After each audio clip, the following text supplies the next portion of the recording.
Hey there friends, what's up? Welcome back to my channel. So today I've been inspired honestly by this room behind me, I'm in the room, but by the scene behind me. Basically, this time of the year, I'm generally either road tripping to see my best friend or road tripping with my best friend to see something else. When I do go to see my best friend, we more often than not stay in their family cottage. And so I think that today I've just realized how much I'm missing that because it is just about May 2-4 weekend.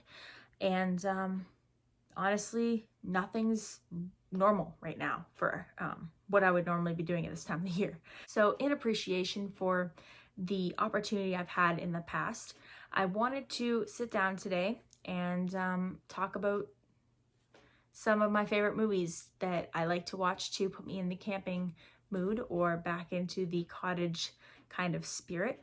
Mind you, of course, if you're camping, generally you don't sit inside and watch movies. So let's just pretend right now that we are all in a lovely little cottage and it's pouring outside. So what movies are we going to watch where we can participate in the camping scene without actually camping? I've put together a list of 10 of my favorite camping style rainy day movies. And the best thing about them is you can find them all on Disney+. Anyways, without further ado, in no specific order, these are my top 10 camping style rainy day movies. So number 1, we've got the 1989 classic Honey, I Shrunk the Kids. So after a scientist has realized that he accidentally shrunk not only just his kids, but the next door neighbor's kids as well, and then he realizes that he also threw them in the garbage and put them at the end of the road. He now realizes that there are 4 kids that are less than the size of a grain of rice trying to make it through his backyard so they can get to the house for help. And if you can imagine being the size of a grain of rice and trying to walk through a backyard, it's kind of like walking through a safari. It's a very long way to go from one end to the other. So number 2, we've got the 2002 movie Tuck Everlasting. So after a young girl has come across this young man who's very, very good looking and also very, very mysterious, she learns of his family secret, which he has been hiding for many, many, many, many, many years. It's a secret that has kept them from living out of the public eye. They are constantly on the run. They don't stay in one place for very long, and therefore they have little cottages set up all over the world so that they can get to one, and when they need to leave, they can get up and leave and they have somewhere to go. It's definitely a very, very camp-esque movie for me. It's got like a boating scene, it's got like rock climbing, a little bonfire with a dance scene. It's really, really cute. It's a really, really good movie. Definitely very campy in my perspective. Very, very much so worth the watch. So number 3, we've got the 2008 classic Camp Rock, which stars Demi Lovato and the Jonas Brothers, names that everybody's heard, of course. So in this movie, a girl attends a camp that is designed for music-loving teens and kids, and it's designed so that kids can learn and practice new skills in regards to music, as well as presenting them with opportunities such as the final jam and such, where they have the opportunity to win a record deal. Definitely a really good movie. Obviously, it's Camp Rock, so it's very campy, and I know that it was filmed in Ontario too, like Ontario, Canada, and it just really makes me want to go camping. Like, I mean, like rent out a site, go and set up a tent, and go and actually camp. Makes me really want to do that. So yeah, that's definitely on my list. So number 4, we've got Cheaper by the Dozen. So the first one was released in 2003 and isn't actually relevant to this list. However, it is kind of a must-watch before you watch the second one, which was released in 2005 and is literally a camping movie.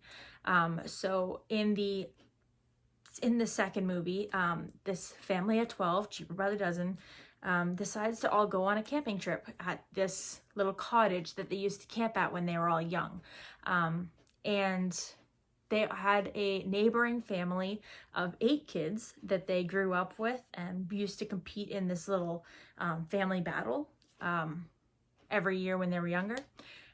And so they've returned to this camp and re-met all of these kids.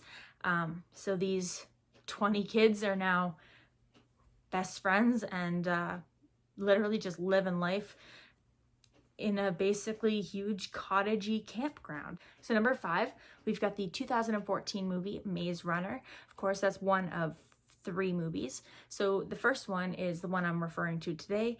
Not that they don't all kind of have a little bit of a camping element in them. So a boy gets dropped off in this little enclosed community where he can't really escape from after his mind has been freshly wiped, by the way. And he is now being forced to learn how to live and survive on just the land itself. Having to learn to hunt, having to learn to garden, having to learn to basically, like I said, survive while also trying to find his way out of this little enclosure. So number 6, we've got Jumping Ship, which is starring Matthew, Joey, and Andrew Lawrence. So this movie was released in 2001. It's a Disney Channel original, just like Camp Rock is actually as well. So basically, during the travels to a paradise island, 2 cousins were taking a ship, and it was basically attacked by pirates. So the captain of that ship has chosen to wreck the ship, and therefore they're stuck on a tropical island, basically trying to get off, but also trying to escape the pirates. So they are living on this island for a couple of days. They do all their survival stuff, some right, some wrong. It's definitely a very interesting movie, and of course, if you love the Lawrence brothers, you'll love this movie, so go check it out. Number 7, we've got Camp Nowhere from 1994. So after a group of teens decide that they don't want to go to the camps that were selected for them by their parents, they decide to scheme so that they can go to a camp of their own creation and basically live the summer they've always wanted to live. Who wouldn't want to do that, right? A camp with no rules, a camp with no set guidelines or, anything like that. Sounds really, really fun, doesn't it? Well, this movie is pretty much the epitome of what I think would be like the perfect summer camp. So number 8, we've got Jungle to Jungle from 1992. So a man learns that he has a 13-year-old son when he travels to this tropical island to finalize his divorce. And in meeting this 13-year-old son who has never seen a city, he's never left the island, he has now decided that he wants to go see New York City. And he's been given a challenge, or a mission rather, to get flames from the Statue of Liberty. So that should be interesting, right? Number 9, the 1998 classic The Parent Trap. So this movie begins and kind of sort of ends with a camping trip, which is why it's so campy. So basically, 2 twins who were separated at birth have now been reunited at a camp for teens. And they've now made it their life mission to bring their separated, divorced parents back together. One's in the United States and one's in England. So they want to bring them together. What could go wrong? And number 10, we've got Man of the House from 1995. So this one's for all my Jonathan Taylor Thomas lovers. So this movie is about a boy who, after his mother has started dating a lawyer, he's decided he doesn't really want this lawyer dude in his life. So he's come up with this little plan to chase him off, let's say. So basically they join this father and son tribe where they participate in activities and games that were tradition to natives back in the day. So every single one of those movies has at least one scene that's very campy that made me feel like this movie was a camp movie. Even if it wasn't technically a camp movie, it was a camp movie to me. So yeah, I hope you guys enjoyed this video. If you did, please remember to give it a thumbs up and subscribe if you haven't already. And please let me know in the comments some of your favorite things to do during the summer. Are you a summer camper? Are you a summer fisherman? What do you guys do in the summer? I want to know. I'm going to live vicariously through some of you guys. Maybe find a new list of movies based on some of your favorite things to do. But anyways, thank you guys for watching, and I will see you guys next week with another video. Bye!